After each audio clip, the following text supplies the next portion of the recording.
The Royal Navy had built its anti-scurvy system around lemon juice. Yet, on the Arctic ice in 1876, naval sledging crews weakened, bruised, and began bleeding from the disease citrus was supposed to prevent. Their ships carried a green citrus ration, and senior medical officers believed the old protection was still intact. It was not. Something had changed between the bright Mediterranean fruit that transformed naval survival and the bottles issued 8 decades later. This was not simply a failure to remember James Lind. Sailors had watched citrus work long before his famous test, and the Navy had controlled scurvy before anyone knew that vitamins existed. So why did a remedy proven in bodies and fleets become unreliable?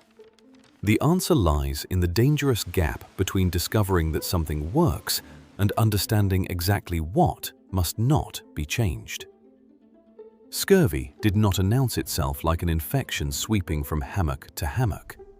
It waited. A ship could leave port with a crew that looked healthy and stores that appeared abundant.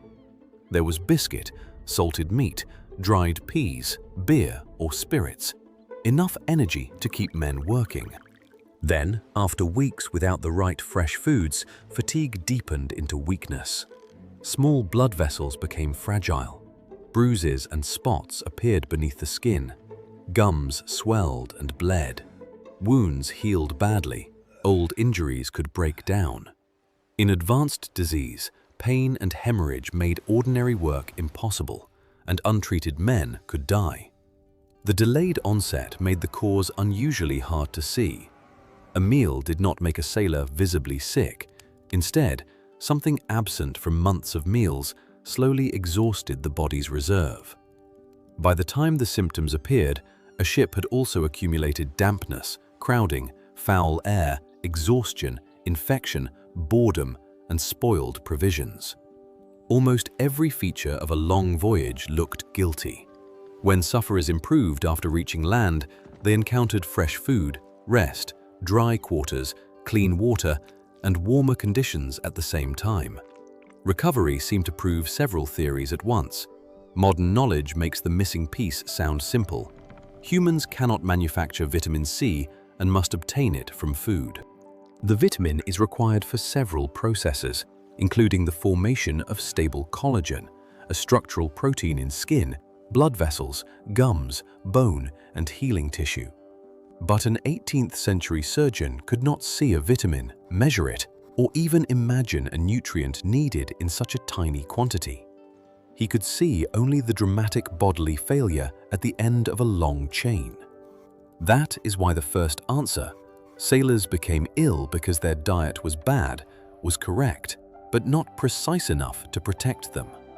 The problem was not merely finding a food that helped. It was distinguishing the active food from every other change that came with it, preserving its effect for months, persuading men to consume it regularly, and supplying entire fleets. A fresh lemon on shore could reverse a sailor's decline. A naval system needed to make that lemon survive distance, war, contractors, storage, and bureaucratic substitution. The cure would have to become a specification before anyone knew what to specify. Long before James Lind, experienced mariners had accumulated clues. In the winter of 1535-1536, local St. Lawrence Iroquoian knowledge provided Jacques Cartier's sick crew with a decoction made from a tree called anneda. The exact plant remains debated, but the recorded recovery is one reminder that Europeans did not possess the only useful knowledge of fresh antiscorbutic foods. Other voyagers reported relief from greens, cresses, oranges, and lemons. The pattern was visible, but the category that united these foods, vitamin C, was not. One of the clearest English citrus episodes came in 1601. James Lancaster's East India Company fleet sailed with lemon juice aboard the flagship Red Dragon. A later account says Lancaster gave his men 3 spoonfuls in the morning while the supply lasted, and that his ship suffered less sickness than the other 3. The episode is often presented as a controlled experiment conducted a century and a half before Lind. The surviving numbers do not justify that claim.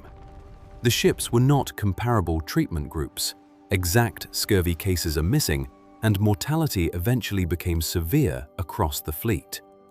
Yet Lancaster regarded the juice as valuable, and the East India Company ordered it for some later voyages. If evidence-led stories about ordinary foods are your kind of history, subscribe. There are many more hidden systems waiting inside the kitchen. That distinction matters. Citrus was not unknown, it was unstable knowledge. In 1617, John Woodall, Surgeon General to the East India Company, advised that ships carry plenty of lemon juice and called its use well tried. But his medical world offered many other remedies beside it, and citrus supply remained inconsistent. A successful voyage could be followed by one without juice. A cure seen in sick men could be remembered as one useful option among vinegar, beer, herbs, acids, exercise, dry air, and dozens of competing treatments. The observers were not irrational. Fresh produce spoiled. Lemons were bulky, seasonal, and expensive far from their growing regions. Juice changed during storage. Different ships stopped at different ports and faced different climates. Even the word scurvy could be applied to illnesses that were not true vitamin C deficiency, making an effective remedy appear to fail. Without a reliable diagnostic test or a measurable active ingredient, testimony accumulated without producing a stable rule. This is the first real answer. The anti-scurvy effect of fresh plants and citrus was repeatedly observed. What did not exist was a dependable way to separate the remedy from its freshness, transport it, and prove that the product in a ship's hold still possessed the property seen on shore. The next step required a comparison in which the confusing conditions were held as steady as 18th century life allowed. On May 20, 1747, aboard HMS Salisbury, James Lind began the comparison that would later define his reputation.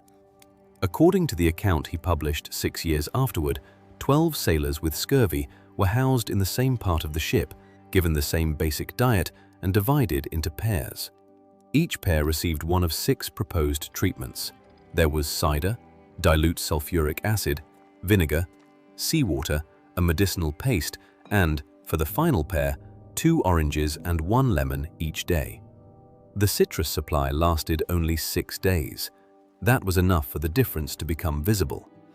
Lind reported that one of the 2 men was fit for duty, and the other had recovered more than anyone else in the comparison. This was not a modern randomized clinical trial. Lind did not record a random allocation method. The groups contained only 2 men, and historians have debated details of the surviving report. But its design expressed a powerful idea. When theories conflict, make the treatments compete under similar conditions. The speed of that improvement could also mislead. Treating a sick man and preventing sickness across a fleet are different tests. A depleted sailor may respond visibly when fresh fruit reaches him. A healthy sailor receiving an inadequate ration may show no warning for weeks. Prevention therefore demands a dose, a schedule, and a product that remains active long before any symptom reveals whether the system is working. Lind's 6-day comparison made citrus stand out. It could not tell the Admiralty how much juice to buy for thousands of men, how often to issue it, or whether a concentrated substitute would still protect them at the far end of an ocean. The popular version now jumps directly from those 6 days to a triumphant Navy ration. The historical Lind did not. His 1753 treatise devoted only a few pages of a long, difficult book to the comparison. He still understood scurvy through faulty digestion and excretion, influenced by air, dampness, confinement, and diet. Citrus had produced the strongest result, but he did not know why. That uncertainty mattered because a fresh orange was an excellent treatment in a small trial and a terrible object to store for a long voyage. Lind tried to solve the logistics by concentrating citrus juice into a thick substance known as a rob. The process used prolonged heating. To him, concentration removed water and preserved the fruit's virtue in less space. To vitamin C, it was destructive. Later experiments found that preparations made by similar heating could retain little antiscorbutic activity. The same investigator who had created a persuasive comparison also proposed a naval version of the remedy that could fail. This was not simply blindness or official stupidity. The Sick and Hurt Board received a flood of confident proposals.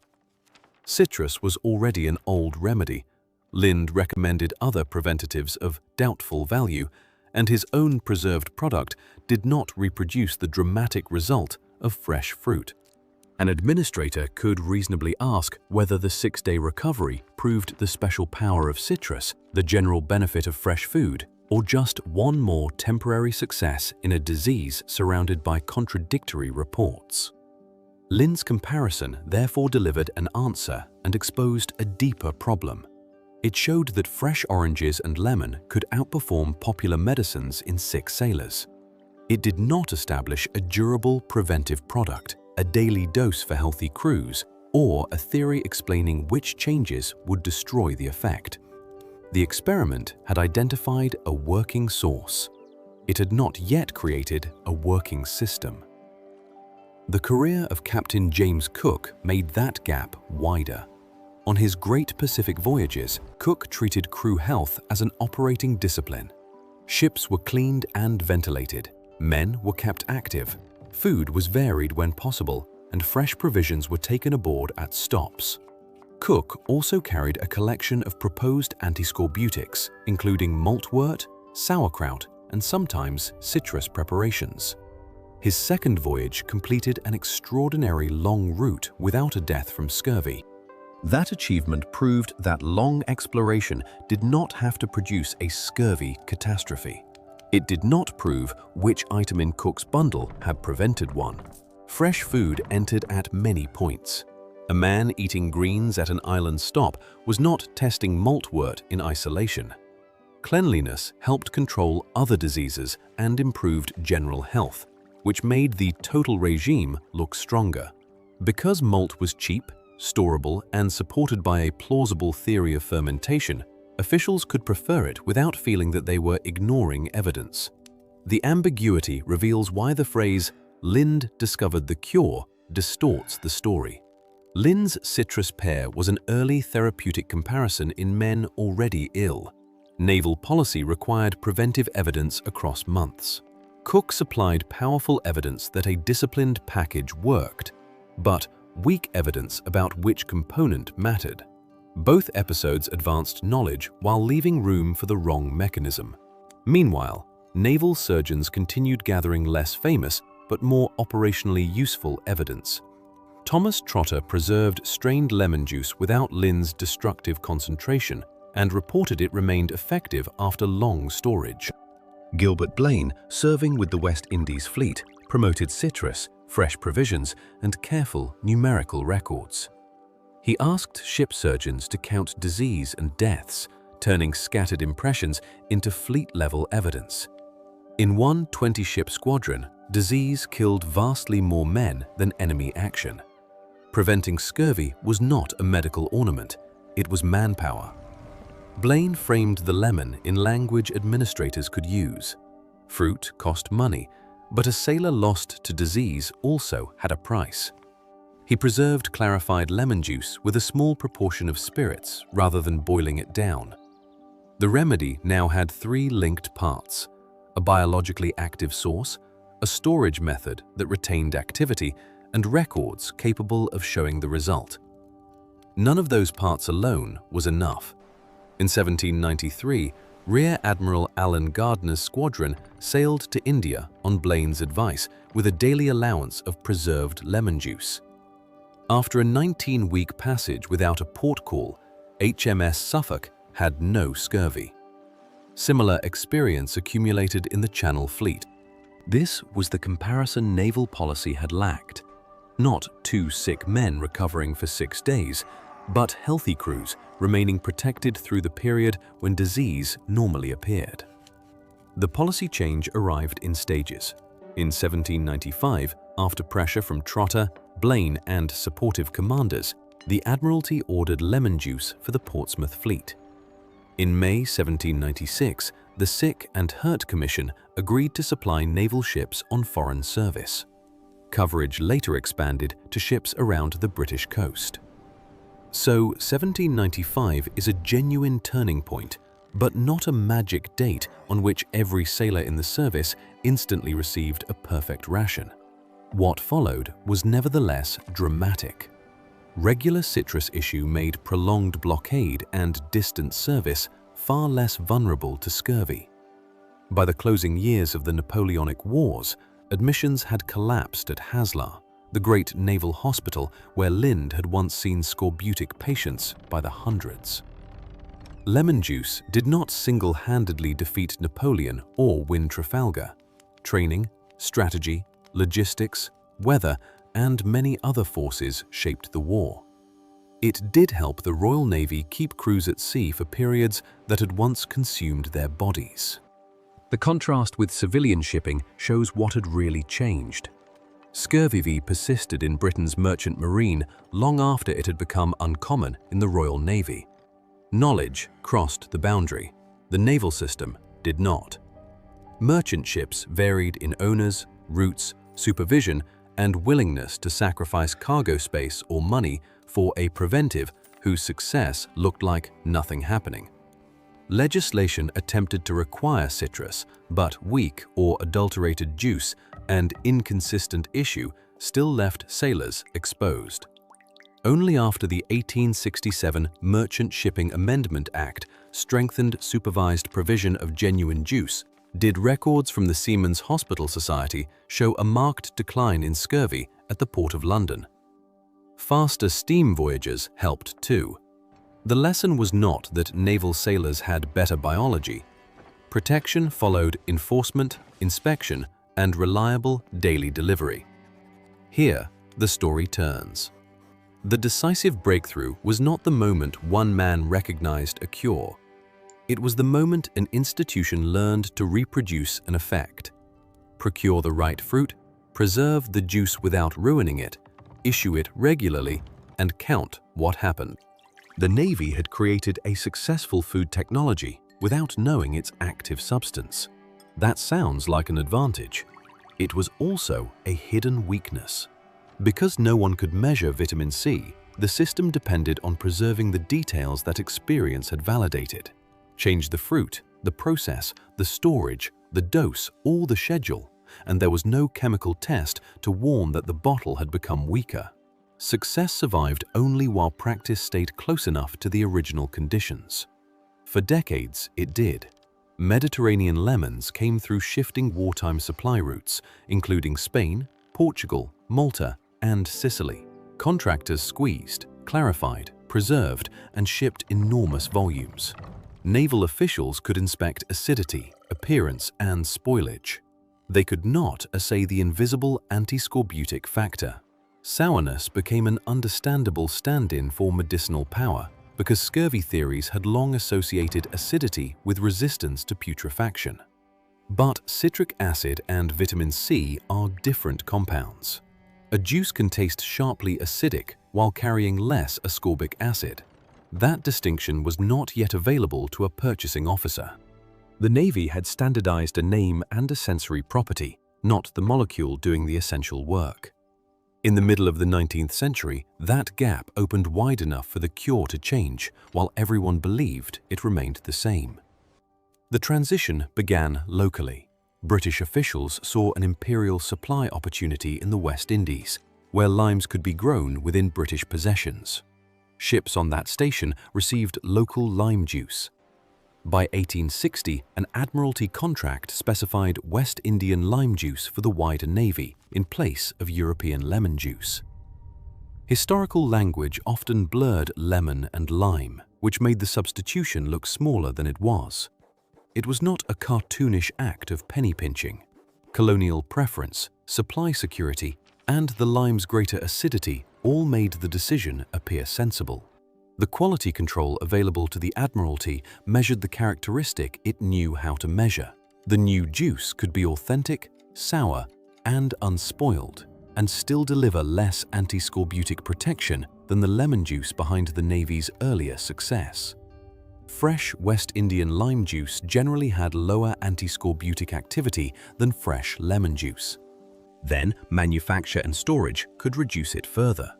Ascorbic acid is vulnerable to oxidation and prolonged storage.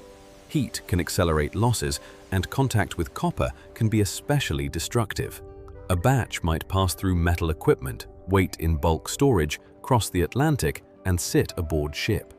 Every step could leave the acid taste largely recognizable while eroding the property that mattered. This is the central contradiction made physical. A sailor could swallow a regulation ounce of intensely sour juice, an officer could record that the ration had been issued, and a contractor could prove that the liquid came from citrus.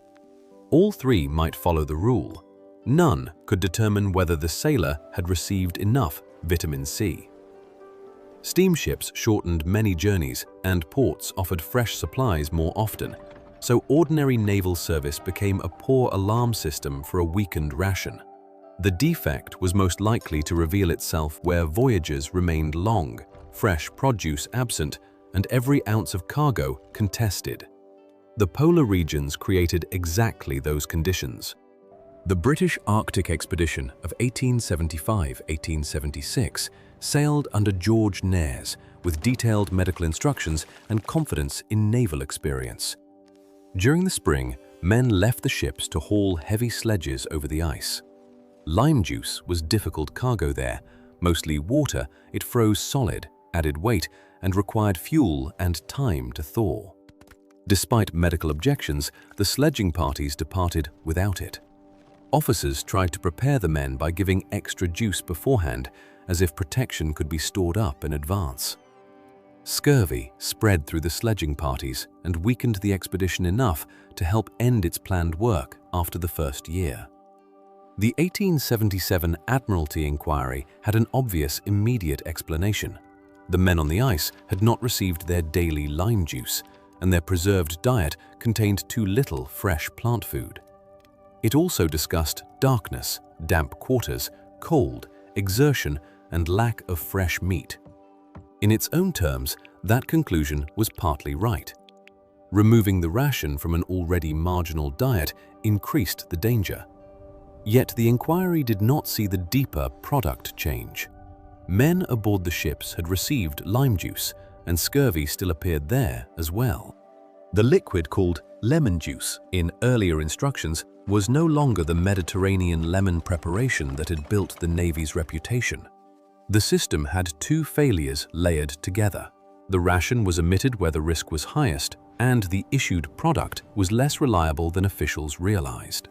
The outbreak damaged trust in citrus itself. If lime juice had been issued and scurvy still appeared, perhaps diet was not the real cause. Late 19th century investigators revived ideas involving tainted meat, infection, ptomaines, exhaustion, or environmental poisoning. Fresh meat sometimes seemed protective in polar conditions, which added another true observation without a unifying explanation.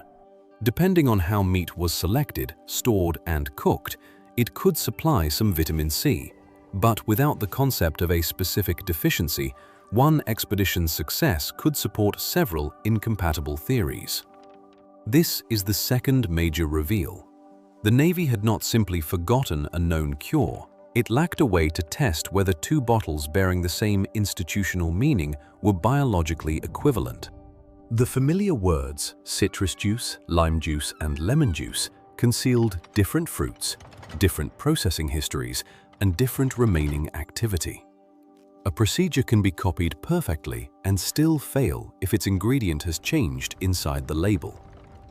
The first decisive audit came not from another heroic voyage, but from small laboratory animals. In 1907, Axel Holst and Theodor Froelich produced scurvy in guinea pigs with restricted diets and showed that foods such as fresh cabbage and lemon juice prevented it. Guinea pigs were crucial because, like humans and unlike most mammals, they cannot make their own vitamin C. At last, researchers had a biological test for antiscorbutic power. In 1918, Harriet Chick, E. Margaret Hume, and Ruth Skelton used that kind of assay to compare lemons and limes. Their lime sample appeared to have only about 1/4 of the antiscorbutic potency of fresh lemon juice. Later, chemical measurements often found a smaller difference between fresh fruits, suggesting that even the supposedly fresh limes, shipped from Dominica during wartime, may already have lost activity. More important, preserved official and commercial lime juices often showed little or no protection. The inherited remedy could finally be tested, and some bottles failed.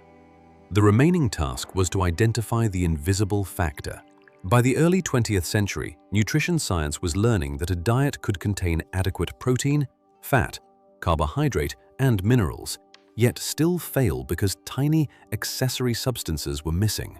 In 1932, teams around Albert Szent-Györgyi and Joseph Scurvy in Hungary and Charles Glenn King and W.A. Waugh in the United States connected the antiscorbutic factor with a compound then called hexuronic acid. The priority history is contested. This was not a second one-man discovery. Chemists soon established the compound structure, renamed it ascorbic acid for its anti-scurvy action, and developed routes to synthesize it. The mystery now had a measurable unit. Lemon juice worked not because it was yellow, sour, cleansing, or resistant to putrefaction, but because it delivered enough ascorbate before the body's stores fell too low. Limes could also supply it, so could cabbage, potatoes, some fresh animal tissues, and many other foods. The historical difference lay in concentration, freshness, quantity, and processing, not in a magical property belonging exclusively to lemons. The molecule also joined the symptoms into one mechanism. Vitamin C helps enzymes build stable collagen. Without enough of it, the body cannot maintain connective tissues normally. Small vessels become fragile, gums and skin bleed, healing fails, and the structure supporting ordinary movement deteriorates.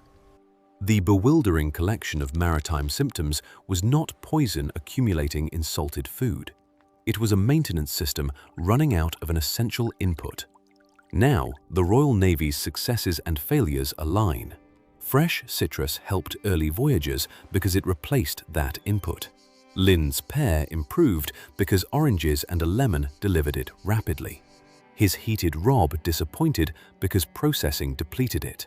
Preserved lemon juice succeeded when its activity survived storage and crews received it regularly. The later lime ration became unreliable because the raw material generally began with less activity. Industrial handling could remove more, and no one could test the remainder. The Arctic sledging parties then left even that uncertain supply behind. So why did scurvy return after the Navy had already proved that lemons worked? Because it had proved an effect, not identified an invariant. The successful remedy was a chain. The right food, protected from destructive processing, taken in a sufficient amount at regular intervals through the entire period of deprivation. The Navy preserved that chain long enough to transform life at sea. Then it changed several links while keeping the old confidence. Return to the Arctic bottle. To an officer in 1876, its sour liquid represented 80 years of progress. The label carried Lind, Blaine, long blockades, and fleets that no longer collapsed after months at sea. But the protection was never in the label. It was in a fragile molecule no one had yet learned to see, and in every human decision required to carry that molecule intact from a citrus grove to a sailor on the ice.